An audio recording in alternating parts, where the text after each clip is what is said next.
Attack on Titan is complex. There's no lack of details, plot threads, or foreshadowing. From the very start, many things are established, and then further ahead resolved, all in such a way that indicates either very good planification or a masterful ability to make it seem that way. There is very little in the way of redundant information when something is presented in the story that more often than not serves a purpose. Therefore, Isayama has been shown to be very apt at his job, and applies the dramatic principle of Chekhov's gun, that everything shown is shown for a reason. Chekhov explains, one must never place a loaded rifle on the stage if it isn't going to go off. And this seems perfectly reasonable. Why muddle up a story with information that does not serve the role of telling it? All of this considered, why then did Isayama deliver what seems to be a conclusion that fails to resolve so much of what was established? Putting aside the quality of the final chapters, or anybody's personal preference over the outcome of the characters should have been, the ending objectively fails to wrap everything up. But what exactly do I mean by this? What was left unexplained? What was established and then not resolved? Though few and far between, differences that are very notable and absolutely intentional exist between the manga and anime versions of Attack on Titan. In the manga, due to the conclusion of the story, we become aware that the very first chapter points to the very last one, in a very direct way. Eren, sitting at the tree that would then go on to become his grave, sees a vision of Mikasa, saying she'll see him later. This is exactly what she says to Eren when he dies. In this vision, he sees Mikasa with shorter hair, consistent with the style she adopts after the time skip, and that she retains during the Battle of Heaven and Earth and the cabin. He points out her longer hair in his present after he wakes up. However, in the anime, there is absolutely no indication that this vision took place at all. We do not see Eren seeing a vision of Mikasa, or go on to point out how her hair is styled. Instead, we see something entirely different. The death of Hannes, Titans overrunning a field, a military uniform, a crib, and the death of his mother. If we know for a fact that the end of the manga references its beginning, then what could an alteration of the beginning of the anime mean? Assuming the ending takes place in an identical manner as in the manga, then what would the end of the anime be referencing? There is no "see you later." If the beginning and end are linked, then if one changes, what can be said of the other?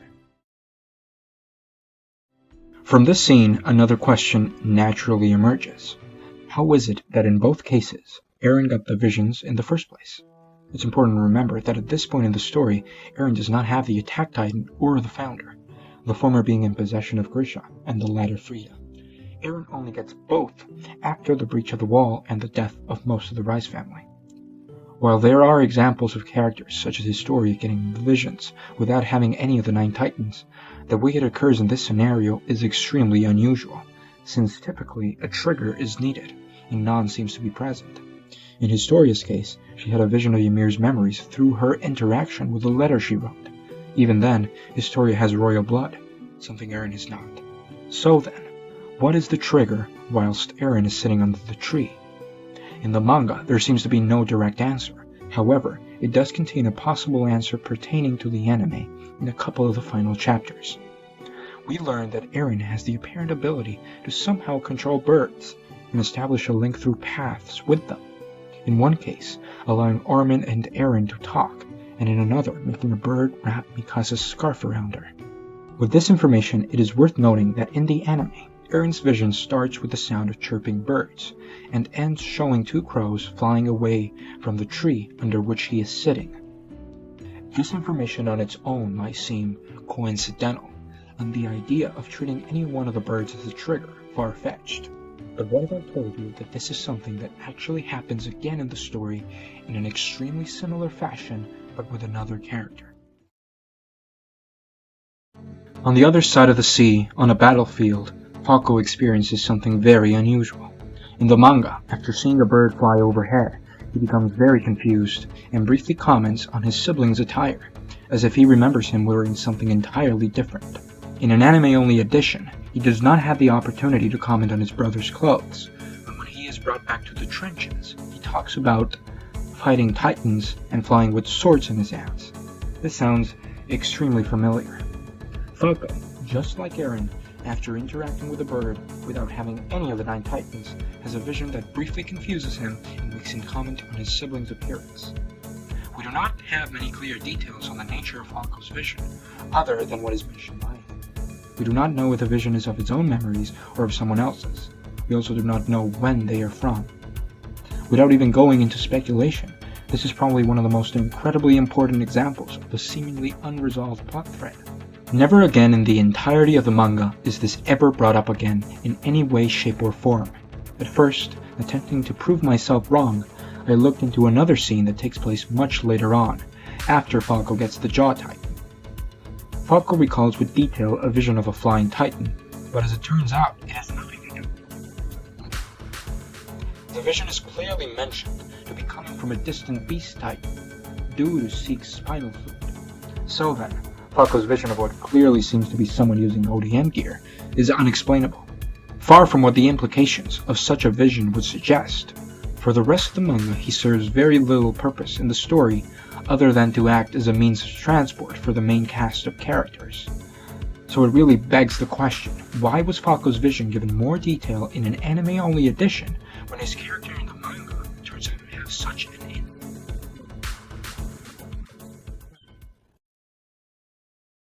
In case there was any chance someone would miss the extremely unusual scene, the ending theme of the first part of the final season, Shock, revolves entirely around it, both in the visuals and the lyrics.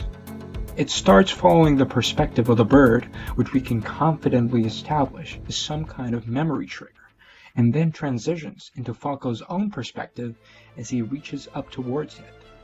In that moment, the song roughly goes like this: "If you can, fly away and tell him the following."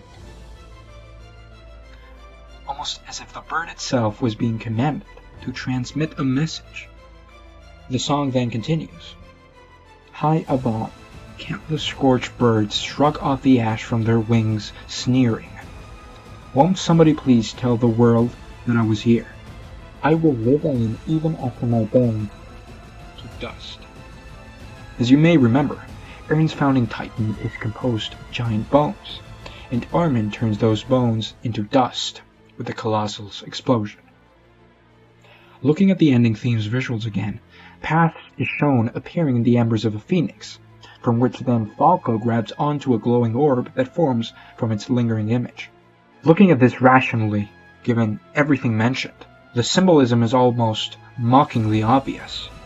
Falco is getting memories transmitted through the paths, with a bird as a trigger, and the one directing and delivering a message is heavily implied to be Eren. All of this again begs the question, what purpose does this entire edition serve? Given the ending of the manga, how does anything shown here play into it? And given nothing does, the only conclusion that could be drawn is that it serves an entirely different and yet unexplained purpose. All of this was just the tip of a very big iceberg. With that done, I'll just leave you with this anime original ending bingo card. Fill it in with some of your own predictions, share with your friends, and give me some free advertising. Now it's your turn to tell me what you think it all means in the comments. Thank you for watching, and I hope you will join me in the next part.